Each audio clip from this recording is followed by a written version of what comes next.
I feel like somebody with the name Scout in their title would have to transform into a vehicle that with high mobility, not one that looks like it's low enough to the ground that it has to go diagonal over speed bumps. But today we're going to go ahead and talk about Autobot Scout Bumblebee. But first, please don't forget to like the video, and I would like to mention, if you find anything I missed in a video or any corrections that need to be made because of one of my mistakes, please leave a comment below. I make sure to either pin your comment or include your comment in the pinned comment with credit, of course, correcting my mistake or anything I may have missed. On that note, I did mix up the indestructible and invulnerable stat on the Optimus Prime Top War Hero Spotlight yesterday, so if you watched that video, I would encourage you to go back to that video and check the pinned comment. Now, moving on to Bumblebee, when we go ahead and look at his bio, he's got a lot of happy stories, and he looks up to Optimus Prime like a father figure. If this was a war movie, Bumblebee would be the first guy to die. It's always the guy with too many happy stories and too much optimism. He is the one who's going to die, unfortunately. But luckily, this isn't a war movie. It's just a war game, and he's not going to die because then Top War wouldn't make money off of him. Now, looking at his exclusive skill, I know there's a lot of people that aren't terribly impressed with it, but I would like to talk about it more because I think there might be more to it than some people initially think. So there are basically two portions to his ability. The first portion is when any type of troop attacks, there's a chance that you can launch 3 missiles that do, up at max stats, 33.9% damage. Now, the second part is there's a 100% chance of crit if this is against dark forces. Now, something to keep of note is when Top War says 100% chance, it's almost never a 100% chance. It's just almost a guaranteed chance. For some reason, 100% doesn't mean 100% in this game for some reason, but it is what it is.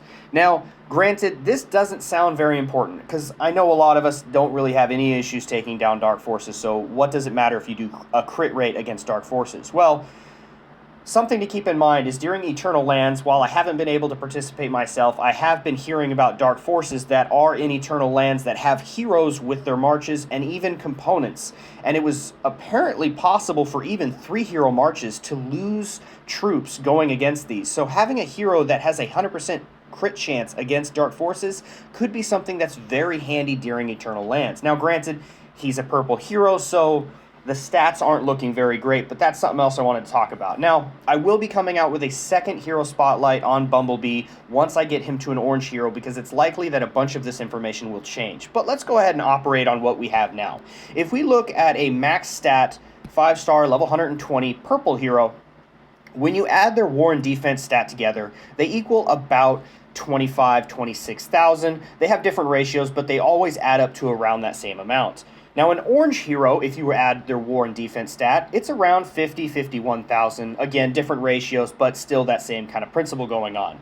So if we apply that same logic to Bumblebee and go off the stats that he has now, so his current max at 120 purple is 33.9%.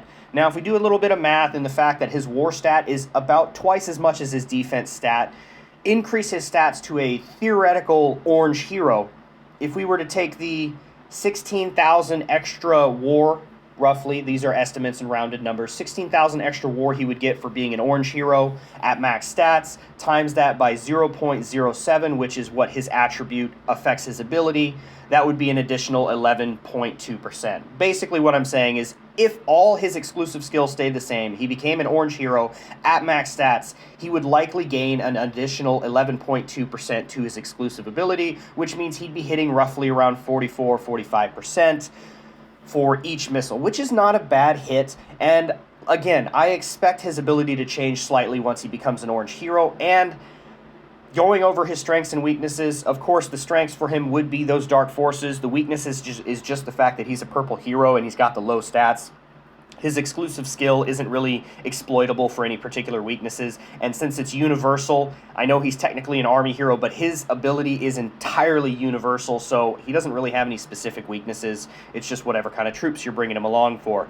Now, as far as the pairings that I would put him with, going on that same token about helping for EL and going off his ability of helping for dark forces, Diana would be a great way to go, being able to save you energy, and she does additional damage to dark forces. If you don't have Diana, or if you're not worried about damage, mostly if you're not worried about damage, Bob would be a good way to go, because he increases your speed towards dark forces, just so you can grind them out much quicker. Now, as far as the skills that I would have him equipped with, I would equip him with pretty standard combat skills. Now, if it's not Eternal Lands, go ahead and throw some gold productions on him because you're probably not going to be using him. Like, for all the normal stuff that I'm doing day to day, I'm still using Diana and Bob just for the speed and the energy reduction. Bumblebee's not important. However, once you get to Eternal Lands, then you might want to throw a March size, common and rare, an attack increase, and a damage increase so you can take out some of those heavy-hitting dark forces. It might be worth it. Now, as far as his perks, at purple, now mine's still 4 stars, so I haven't been able to see yet, but my theory is that you actually can't perk him out. And my reason for that is if you try to rank up his stars through universal shards, it says you can't do that. Now, I'm assuming the reason for this is because you're able to turn him into an orange hero if you participate in the event, so the game wants you to do that. And on that same note, that's also why I think you probably won't be able to perk him out as a purple hero. I know I've gotten a lot of questions, if I perk out a purple Bumblebee and then turn him into an orange hero, will he be max perked? I really doubt Top War is going to let you do something like that. It just seems too easy to get something too strong. So, sorry to burst your bubble there, but we'll see once we get him to 5-star. And like I said, I'm going to be coming out with a second Top War hero spotlight on him. So this one is for the purple version. The next one will be for the orange version. If you're curious about how to get him, you should probably log on to the game because right now, to get them, all you have to do is log on. There's a login event for 14 different days. As you log on, you get shards on the first day and the third day. You can unlock him after just one login. So all you have to do is play. Now, we don't know if he's going to be available after this event.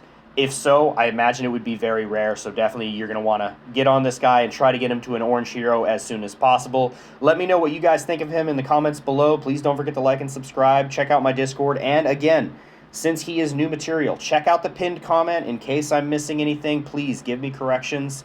It helps me. It helps the community. I am not here to hide anything. I'm putting everything I did wrong up at the top of the list. Now, you guys have a fantastic day.